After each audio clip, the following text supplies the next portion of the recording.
Hello friends, welcome on your YouTube channel Raj study point. आज हम class 7th geography chapter 5 जल। इससे पहले के चैप्टर हम अपने यूट्यूब चैनल राज स्टडी पॉइंट पर अपलोड कर चुके हैं। आज हम पढ़ेंगे चैप्टर 5 जल।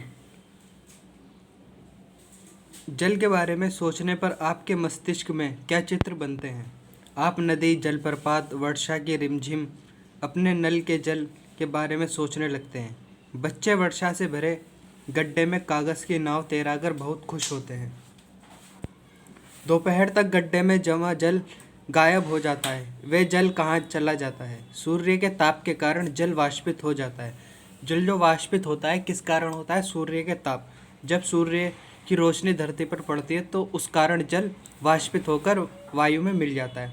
ठंडा होने पर जलवाष्प संघनित होकर बादलों का रूप ले लेता है, और जब ये जल ठंडा होता है तो ये संघनित होकर बादल का रूप ले लेता है। इसके बाद यहाँ से ये वर्षा, हिम अथवा सहिम वृष्टि के रूप में धरती या समुद्र पर नीचे गिरता है। इस प्रकार जल जो है वापस धरती पर आ जाता है। और ये जो चक्र है इसी को क्या कहा जाता है? जल चक्र। जिस प्रक्रम में जल लगातार अपने स्वरूप को बदलता रहता है और महासागरों, वायुमंडल एवं धरती के बीच लगातार जो चक्कर लगाता रहता है जल, उसी को क्या कहा जाता है? जल चक्र।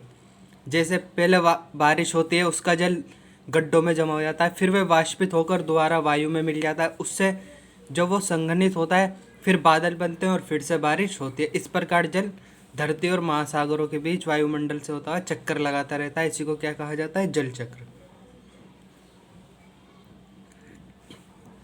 आलवण जल के मुख्य स्रोत नदी, ताल, सोते एवं हिमनद हैं। आलवण जल मतलब मीठा जल जिसे हम पी सकते हैं। महासागरों एवं समुद्रों का जल लवणीय होता है जिसे हम नहीं पी सकते, जिसमें नमक की मात्रा होती है। इसमें अधिकांश नमक सोडियम क्लोराइड या खाने में उपयोग किया जाने वाला नमक होता है। ये जो महासागरों वाला जल होता है, समुद्र वाला, इसमें अधिकांश जल में सोडियम क्लोराइड वाला नमक होता है जिसे खाने में प्रयोग किया जाता है। जल का वितरण।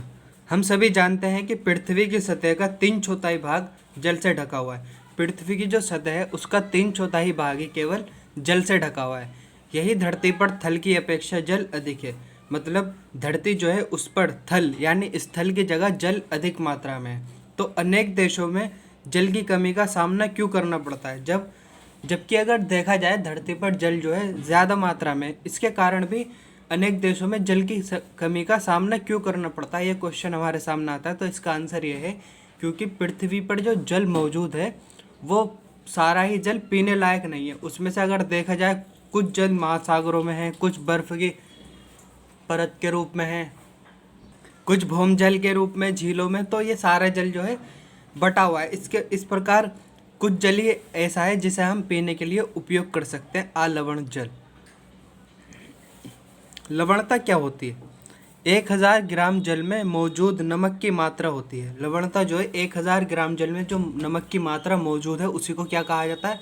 लवणता कहा जाता है। महासागर की औसत लवणता 35 भाग प्रति 1000 ग्राम है।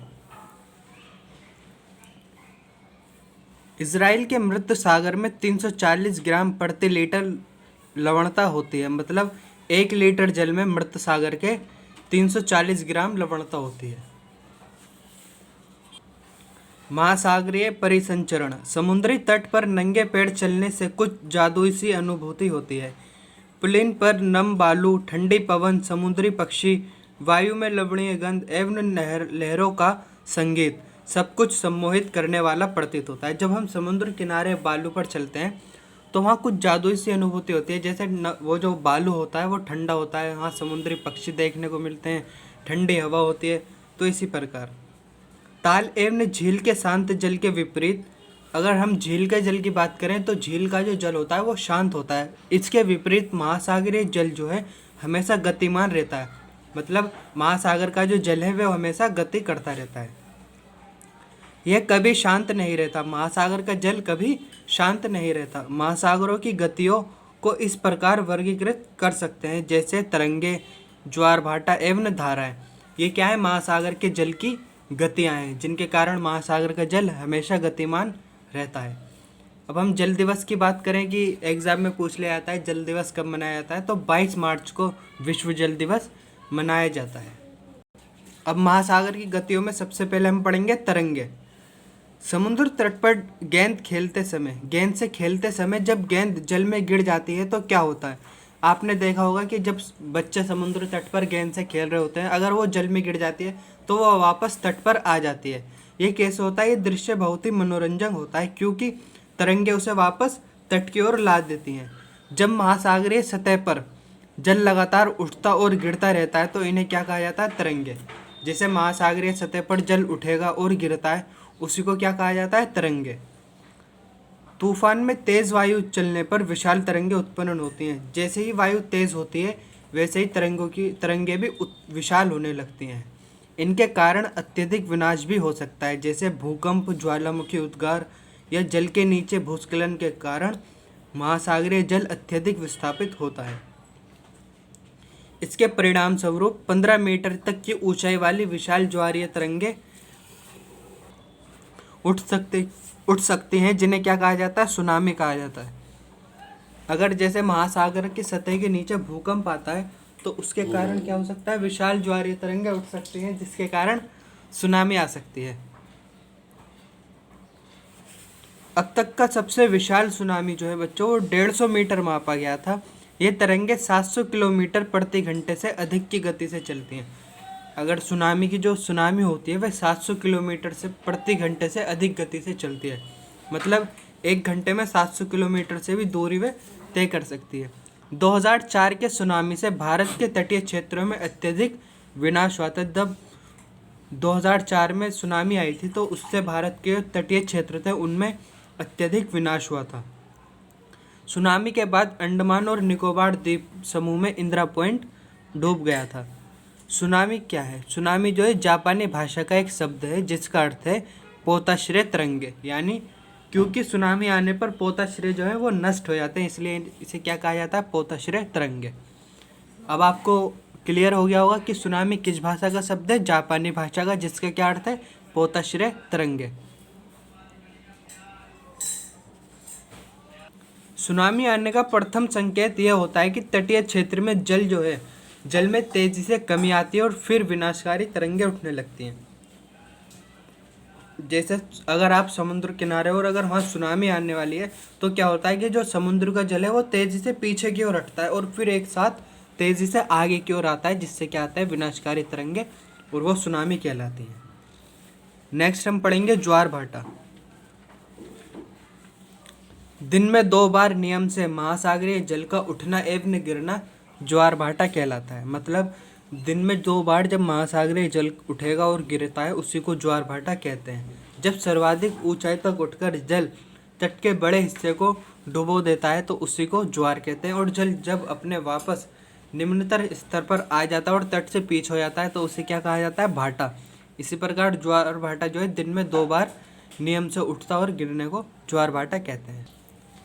सूर्य एवं चंद्रमा के शक्तिशाली गुरुत्वाकर्षण बल के कारण पृथ्वी की सतह पर ज्वार भाटे आते हैं। ज्वार भाटे क्यों आते हैं? सूर्य और चंद्रमा के जो शक्तिशाली गुरुत्वाकर्षण बल है, इसी के कारण पृथ्वी की सतह पर ज्वार भाटा आते हैं। जब पृथ्वी का जल चंद्रमा के निकट होता है उस समय चंद्रमा के गुरुत्वाकर्षण बल से जल अभिकर्षित होता है, जिसके कारण उच्च ज्वार आते हैं। अगर आपसे पूछा जाए कि उच्च ज्वार कैसे आते हैं तो इसका आंसर ये होगा कि जब पृथ्वी का जल चंद्रमा के निकट होता है तो चंद्रमा का जो गुरुत्वाकर्षण बल है उससे पृथ्वी का जल अभिकर्षित होता है और जिसके कारण उच्च ज्वार आते हैं। पूर्णिमा एवं अमावस्या के दिनों में सूर्य, चंद्रमा एवं पृथ्वी तीनों एक सीध में होते हैं और इस समय सबसे ऊंचे ज्वार उठते हैं। इन्हें क्या कहा जाता है? बृहत ज्वार। बृहत ज्वार जो है पूर्णिमा या अमावस्या को ही आते हैं, जब पृथ्वी, सूर्य और चंद्रमा तीनों एक लाइन में ही होते हैं। उच्च ज्वार नौ संचालन में सहायक होता है। उच्च ज्वार जो है नौ संचालन में सहायक होता है। यह जल स्तर को तट की ऊंचाई तक पहुंचाते हैं। उच्च ज्वार मछली पकड़ने में भी मदद करते हैं। जब उच्च ज्वार आते हैं तो मछुआरे मछली पकड़ने में उन्हें सहायता मिलती है। नेक्स्ट हम पढ़ेंगे महासागरीय धाराएं। महासागरीय धाराएं जो है निश्चित दिशा में महासागरीय सतह पर नियमित रूप से बहने वाली जल की धाराएं होती हैं। महासागरीय धाराएं क्या होती हैं? निश्चित दिशा में महासागरीय सतह पर बहने वाली नियमित रूप से जो बहती हैं ये महासागरीय धाराएं कहलाती हैं। ये दो प्रकार की होती है महासागरीय धाराएं, गर्म और ठंडी। ठंडी जलधाराएं जो होती हैं महासागरीय, ये ध्रुवीय क्षेत्र से भूमध्य रेखा की ओर चलती हैं, और गर्म जलधारा जो होती है महासागर की, वो भूमध्य रेखा से ध्रुवों की ओर चलती है। और जहाँ ये दोनों ही गर्म और ठंडी जलधारा मिलती हैं, वे विश्व स्तर में सर्वोत्तम मत्स्य क्षेत्र माना जाता है, क्योंकि वहाँ मछली पकड़ने का सबसे अच्छा क्षेत्र माना जाता है।